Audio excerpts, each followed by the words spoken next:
Hey, Tony, what are you doing? Got to be ready for the U.S. men's national team in case they need me. Sure. What's up?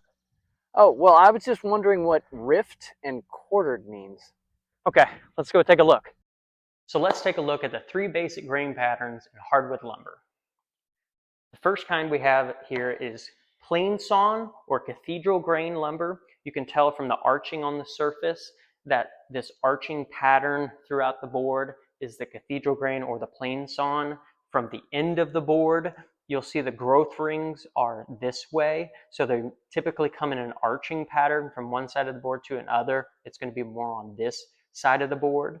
The next we have is called quarter sawn. On the surface of the board, you can see this really well in the oaks. So you can see all the flecking throughout the board. It's a desired look for certain furniture manufacturers. From the ends of the board, that's when the growth rings are vertical. So all these little growth rings here, typically it is known to be 60 degrees to 90 degrees from the face of the board is considered quarter sawn. Next we have is rift sawn. This is another oak board.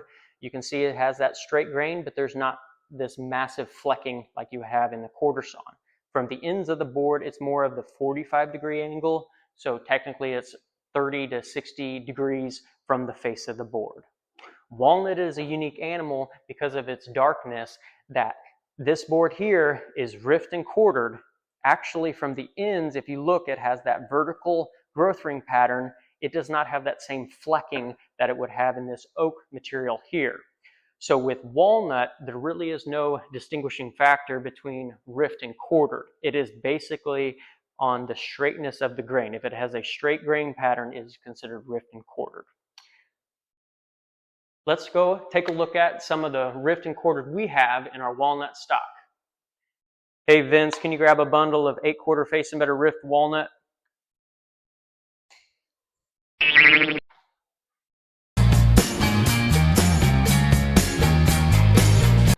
We made it. What we have right here is a full bundle of 8-quarter face and better rift and quartered walnut. We simplify it to just be calling rift. If you come over here, you can look at the two different kinds that we have here. So on the top, we have is what would be more quarter sawn walnut, is that straight grain up and down. The one underneath it is actually rift sawn. So it's more of that 45-degree angle. How we grade it is more on the straight grain. The boards have to have at least 75% straight grain to be considered rift. Our boards are face and better. There is no one common or two common rift. It's only face and better grade. So it has to be face and better on one side. The reverse can be FAS also, but at a minimum one common.